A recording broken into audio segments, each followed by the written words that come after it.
Well, first of all, thank you so much for making me part of this very, very distinguished gathering. I must say I feel a bit like an asteroid trying to crash into a galaxy of luminous stars. I'm saying this because I'm not a scholar of religion. I have absolutely no knowledge of any deep religious philosophy. But I guess the most beautiful thing is we all come to sacredness and sacred aspects from our own individual lenses. And what I'm going to talk about is a very personal biographical journey over the last 15 years that led me to rediscover sacredness in a very mundane way, which is through my professional expertise as an urban planner and an urbanist, someone who deals with cities and is on a campaign to make cities healthier and better.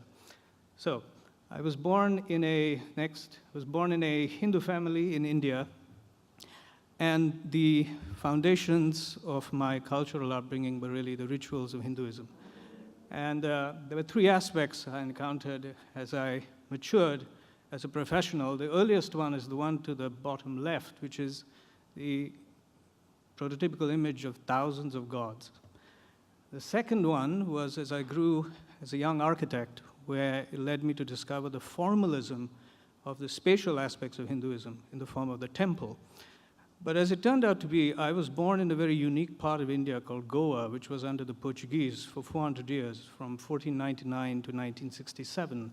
So if you look at the form of the Hindu temple up in that photograph, it's actually unlike any of the prototypical quintessential images of Hindu temples that you probably know of with spires and flags.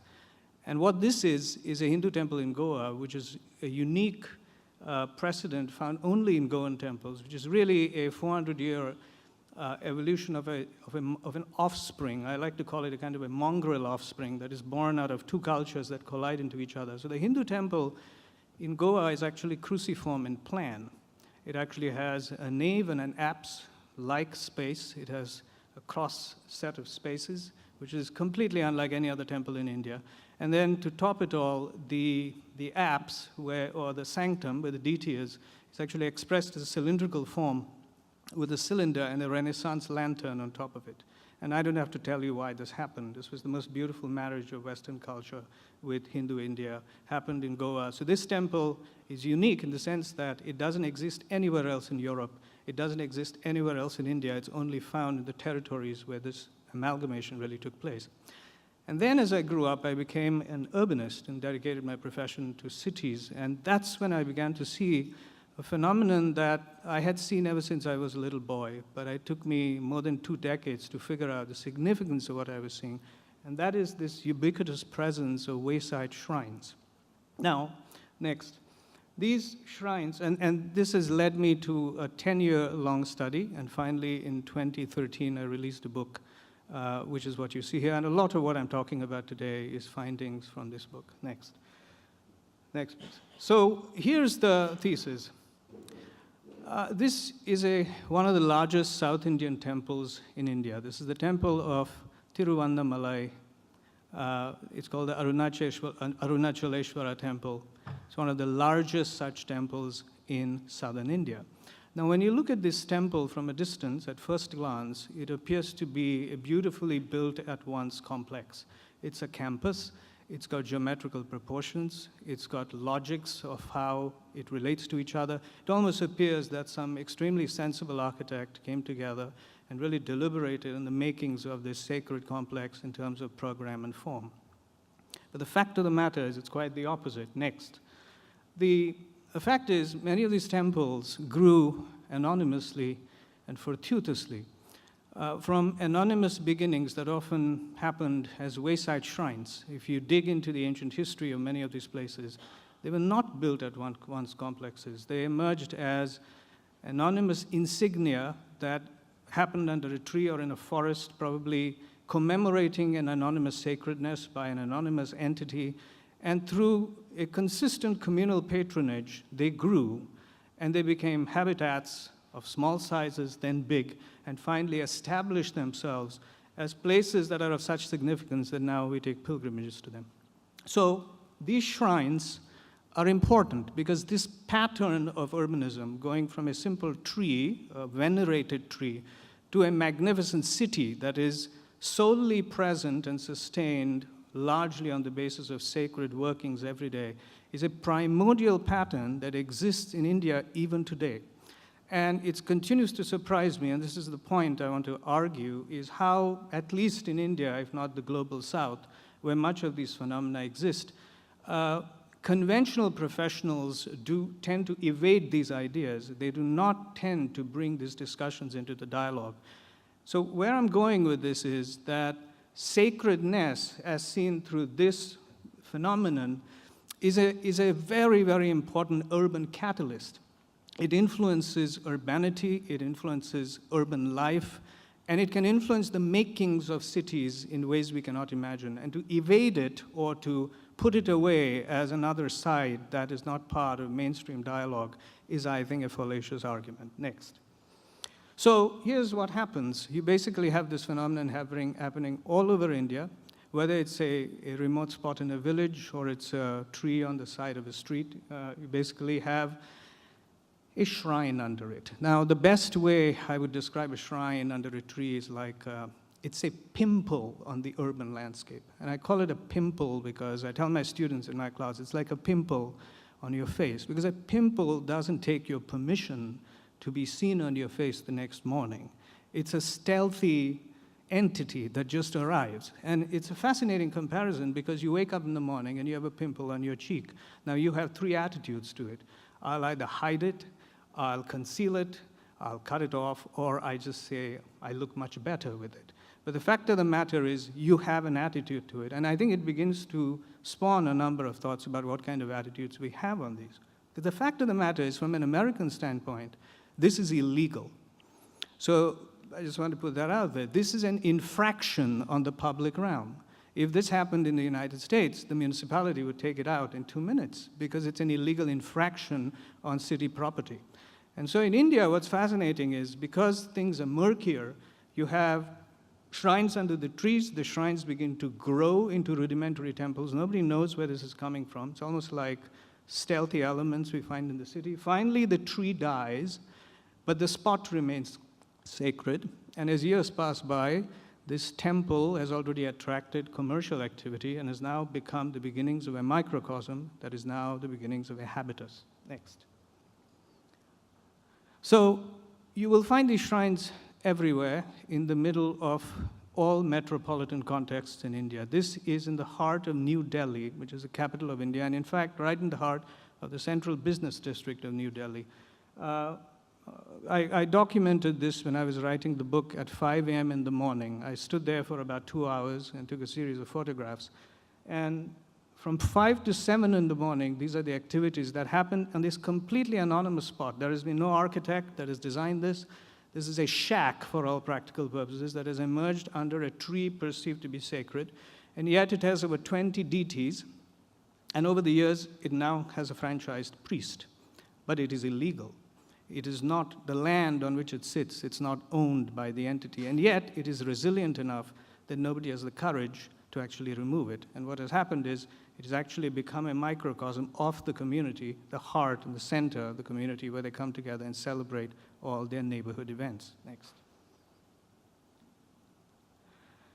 And so as we documented this, we realized that what is fascinating about the notion of sacred in Indian context is it fundamentally happens at 3 scales.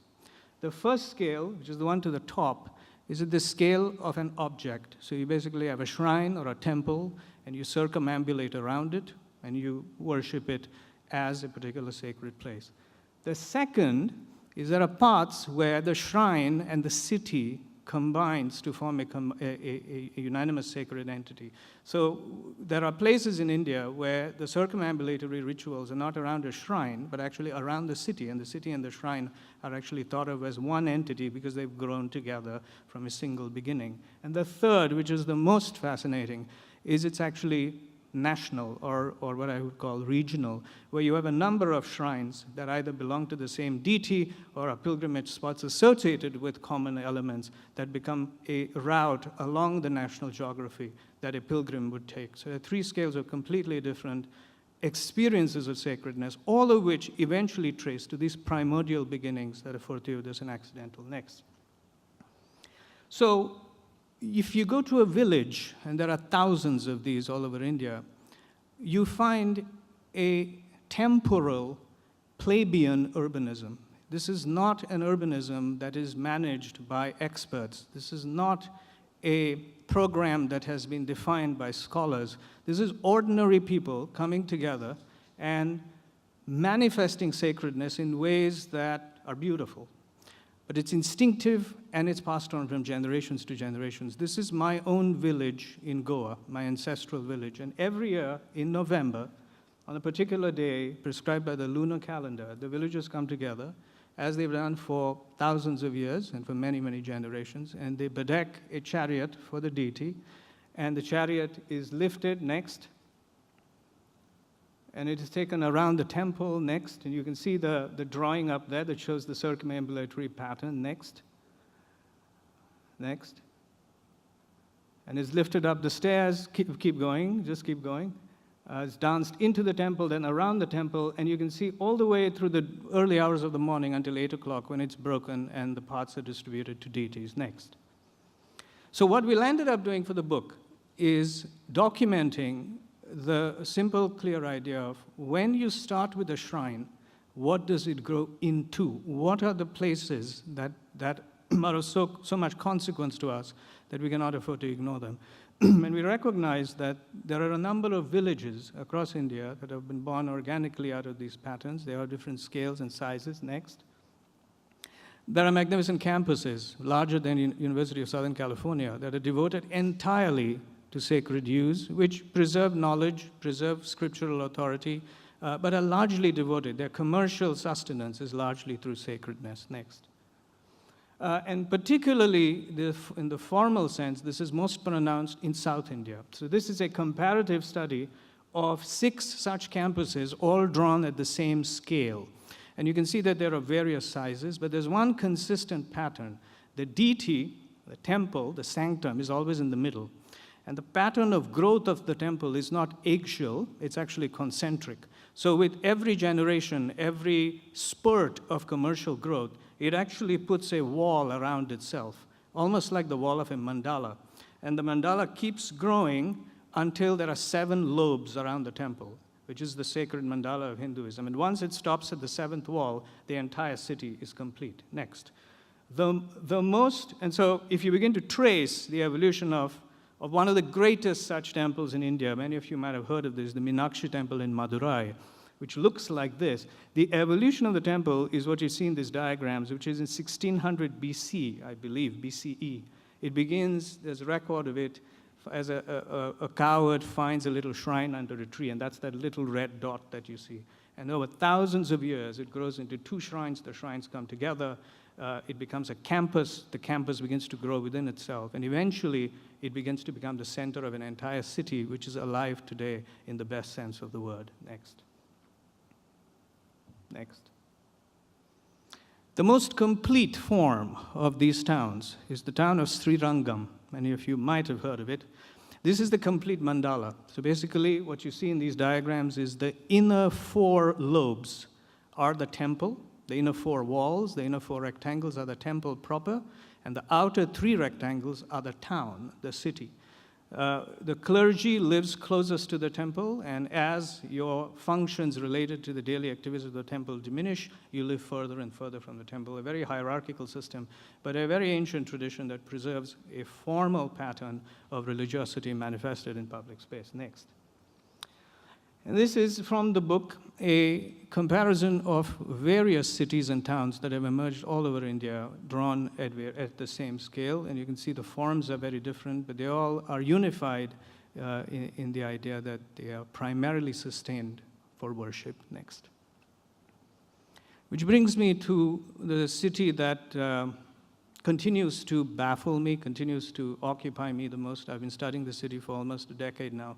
And that is the city of Banaras, or Varanasi. It's considered to be one of the holiest cities in India. It's along the banks of the Ganga River. And we can go on talking about this, but the bottom line is, what I want to show you is the different perceptions of this city, depending on who's looking at it, which begins to spark very interesting discussions on what sacredness means, depending on what lens you use to see it. The diagram to to the upper left is an artist's rendition of Banaras, which is considered to be the abode of the god Shiva. So he takes a bull, which is the vehicle of Lord Shiva, and actually inscribes all the temples on it. The diagram to the top right is an ancient mapping of Varanasi, which doesn't really show you the city as it would be seen from Google Earth at all, because that is irrelevant to a pilgrim. What's far more relevant is the sort of understanding and experience of the city as a diagram of the cosmos, which is a center and a periphery with 108 shrines that you walk to through a number of pilgrimages. Next. And one such pilgrimage, the largest of this, is called the Panchkoshi Yatra. So let me say it this way. If you and I go to Banaras, or at least if I go to Banaras, I have no idea what the route of this pilgrimage is. I know it has 108 shrines. I know it takes me 7 days to finish it walking, but I have no idea what its route is. If you go with the right sources, the priests or the guides, they will take you to this pilgrimage, which goes through the mundane parts of the city, the sacred parts of the city, parts you know, parts you don't know. There are 4 halting spots where you halt in the night, and eventually you have a complete journey which supposedly elevates you to various other levels of understanding. Next. But the fact of the matter, to end this on a far more mundane note, is Ganga, the river Ganga, which is the genius loci of why this city was born, the sacred river of the Hindus, is terribly polluted. It floods every year. Per the World Health Organization, the level of debris in the river far exceeds the extreme standards. And while there are a lot of efforts in trying to clean this river, and a lot of alarm being raised at the rise of unhygienic conditions in the city, I go there almost once every 2-3 years, and never ceases to surprise me how life for the pilgrims continues to thrive every single day. The activities never stop. So it's almost like getting transported to an anachronistic landscape where you're taken to a medieval time port. You realize there are indigenous modernities that we don't encounter in worlds like ours too much, but they exist in other parts of the world, and we need other lenses to appreciate them exactly on the terms of who they are. Next. I'm almost done. And these are rituals of worship that happen to the river, at the river every day at 7:30. Punctually, the river becomes the deity. Along the river are a series of steps, and priests from the monastery come out and punctually from 7:30 to 9 o'clock chant a range of rituals which happen to worship the river in a primordial sense. Next. So I want to leave you with these thoughts. So these are 4 slides that show 4 different aspects of sacredness that sort of explain the complexity of this journey from tree to temple town and what it means for the Indian city. The one to the top left is one of the largest temples built in India over the last 5 years. This is the Akshardham temple in New Delhi. It was built through an extremely formal and transparent process. The land was bought by a huge Hindu foundation. It was permitted. There was an architect. It was built, supposedly at least, with the traditional processes of temple building and the rules of temple building down to the last T. The one to the bottom left happened at the exact same time, but it was born and bred and made through a completely different set of circumstances. This was a shrine under a tree, and the person who nurtured it had a dream about making this a particular thing, and without any legal permits, so without any formal processes, he went on and on and on, commemorating the spot until a community gathered with enough power and enough say that through communal donations, it became a shrine, which actually violates all the rules of canonized Hindu temple making, because you would never find, a Hindu temple shaped in the form of a god, but there it is. So it's fascinating to see how sacredness is manifested. One to the upper right is the famous Kumbh Mela. Many of you know this. It's once in 20 years along the banks of 4 rivers in India. You have the largest Hindu gathering anywhere in the world, or perhaps the largest gathering anywhere in the world. Millions of people gather to dip themselves in these rivers based on cosmic alignments. What interests me about it is the fact that it creates hundreds and hundreds of acres of a temporal city for about 12 days only. with all kinds of functions, and then the city collapses and goes away. And the one to the bottom right is something that I think wakes us up every day, which is the fact that sacredness is perhaps one of the greatest ways in which we find, at least in the global south, people owning the city. This is the annual ritual that says goodbye to the god Ganesh after 7 days of worship every year. And you take these gigantic effigies, they're made of mud, and immerse them in the water in a ritualistic form. But you have millions of people barging through major metropolitan landscapes like Mumbai and Pune, and taking them through the city. Everything else stops. The city is taken over by the people who actually own it. So just the bottom line is, this is a phenomenon, these are phenomena that are not going away. They are ancient, they have been passed on for millions of years, and they will continue for a very long time. They are right in front of us, and yet sometimes I feel we do not notice them for what they can be. And this is the question I want to pose and hopefully discuss with you. How is it that how do we bring these kind of phenomena into mainstream discussions, not just as pedagogical discussions, not just as scholarly entities, but really practical catalysts that can enhance our lives in cities? Thank you so much.